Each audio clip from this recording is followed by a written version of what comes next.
This is the X-Zone Broadcast Network, broadcasting worldwide on broadcast affiliates and satellite program providers, including CNN Broadcast Network, Sirius Satellite Network, Star Media, Good News Radio Network, Angel Broadcast Network, Wiki Broadcast Network, and WPBN TV.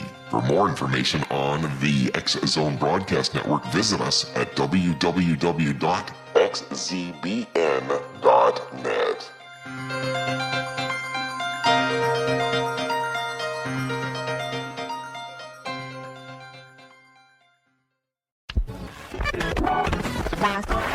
All Hit Radio.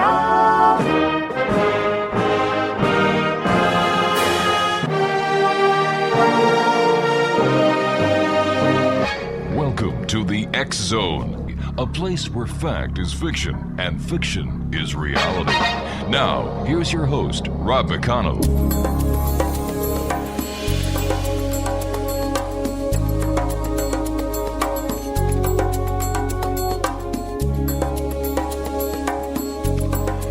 Welcome back, everyone. This is the X-Zone. I'm Rob McConnell. We're coming to you from our broadcast center in Hamilton, Ontario, Canada. Worldwide toll-free 1-800-610-7035. Email xzone@xzoneradiotv.com. On all social media sites, X-Zone Radio TV, and our main website, www.xzoneradiotv.com. My guest this hour is Lee Speigel. And Lee has been interested in the idea of UFOs, aliens, living dinosaurs, and a whole range of topics that often overlap the worlds of science and unexplained phenomena since he was a young boy. His first foray into the pursuit and investigation of these topics was in 1975 when he produced and wrote a documentary record album, UFOs, the Credibility Factor for CBS Inc. Now, it marked the first time that military and scientific voices came together to disclose their personal UFO encounters and to call for government recognition of the phenomenon. Joining me now is Lee Speigel. And Lee, welcome to the X-Zone. Well, thank you, Rob. It's nice to be in the X-Zone. And you probably have a lot of people out there snickering when they heard you say living dinosaurs? No, because I've gone out with a few of them in my day. Okay, good. Well, then I'm in good company. Yes, you are, my friend. Listen, before we get going, you and I were talking before the show, and I'd like you to share the information with the X-Zone Nation that you did with me about our good friend Stanton Friedman. Our mutual friend, nuclear physicist Stanton T. Friedman, who is beloved around the world by believers and skeptics alike of the UFO phenomenon. He's the flying saucer physicist, and Stan is the hardest working man in UFO show business. And he had a heart attack on Friday, and he's almost 80 years old. He'll be 80 next month. And he's always living out of a suitcase. He's always traveling, and he has put more mileage into talking about UFOs than anyone that you and I probably know together. And Stan was not in bad health. This just hit him on Friday. He was first brought to a medical facility in another town in Canada where he lives, and they didn't have the proper facilities to do all the tests that they needed. So in the next 48 hours, Stan will be taken to a larger hospital where doctors will decide what the procedure should be, whether to do any kind of surgery, perhaps put a stent somewhere near his heart. But they pretty much curtailed his activities. And among the things now that he cannot do, he was going to be, of course, one of the featured presenters this coming weekend at the annual Roswell, New Mexico Festival, something that he never misses, but he won't be there this year. And in 3 weeks, he and I were going to be on a panel together outside of Philadelphia about media and UFOs. He will not be able to go to that. So, and he's not the kind of guy that wants to slow down either. He has a lot more to say to people and more research to do. And I've known Stan since, 1975. When I put together that UFO album that you just mentioned, Stan was the very first person who I ever interviewed about UFOs.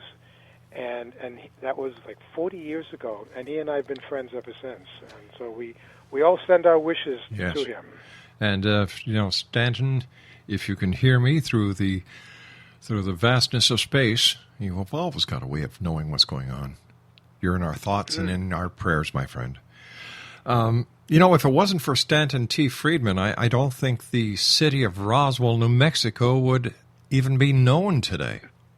You're probably very right about that, because the events of Roswell took place in 1947, and then they quickly died when the whole story about a weather balloon circumvented the original story of a UFO or flying saucer crashing outside of Roswell.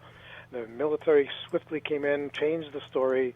It wasn't a flying saucer; it had to be a weather balloon, and then the story kind of went away for about 30 years, when Stan, in 1977, started hearing some stories about people who were involved with whatever it was that crashed at Roswell in 1947, including Major Jesse Marcel, the Air Force officer who was sent out to the ranch to pick up pieces of whatever it was that crashed out there. And starting to research all of this information and the leads that Stan was getting, in 1977, he started to track down people, and Stan became the first civilian investigator of Roswell, and he pretty much put Roswell into the consciousness of the American public. Yeah. Lee, stand by, my friend. You and I have to take our first commercial break. Exo Nation, Lee Speigel is our special guest, www.leespiegel.com. And we'll be back on the other side of this break in 2 minutes. And once again, to Stanton T. Friedman and his family, Stanton, you're in our prayers.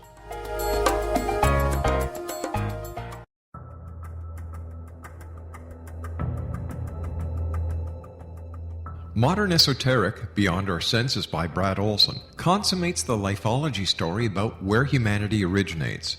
It is the lost continents, the primitive wisdom, the mythos of creation, and the rethinking of ancient history as we are taught in academia.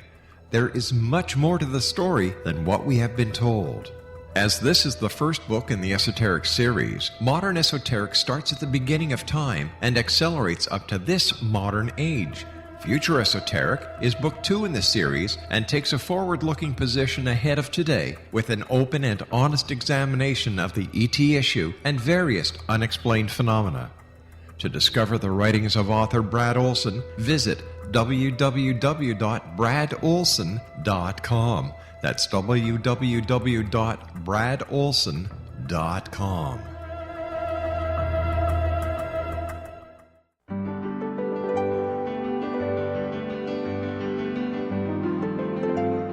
Named one of the world's greatest psychics, Elizabeth Joyce is now giving readings worldwide via Skype. Elizabeth Joyce is recognized for her clairvoyant ability to help find missing persons, her analysis of dreams, past life regression work, mediumship, and her accurate predictions. Elizabeth has been a frequent guest on the X-Zone radio show with yours truly, Rob McConnell, now for several years. For an appointment with Elizabeth Joyce, call 201-934-8986 or Skype at elizabeth.joyce. And for more information, you can always visit Elizabeth Joyce online at www.new-visions.com.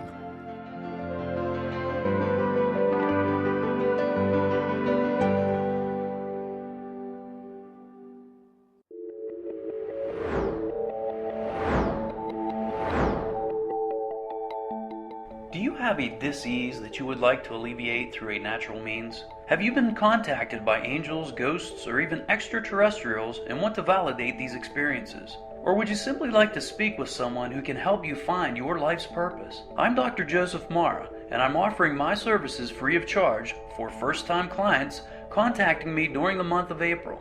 These free consultations include angel card readings, guided meditations, life coaching, and energy healing. If you have always wanted to explore these types of experiences but were skeptical or simply could not afford them, then take advantage of this free special offer. Contact me through my website, aguidinglight, spelled LITE.com, to schedule your consultation today. Until then, I offer you love, light, and laughter.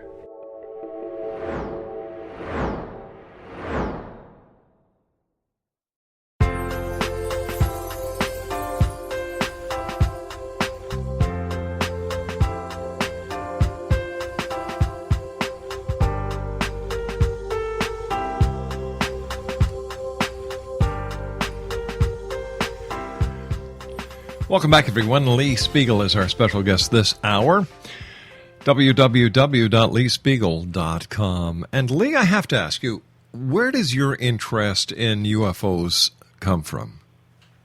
Well, if I was going to be honest, I would have to say, Rob, ever since I was a kid and always had the bejesus scared out of me at great movies like Earth versus the Flying Saucer. Oh, my gosh, yeah.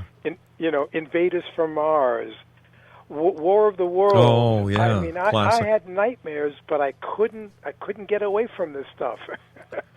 And back then as a kid, I had no clue, of course, what the future held for me. But it was watching all of those movies that just kind of took me by control. And I still watch a lot of those old movies now when I'm totally bored and have nothing else to watch.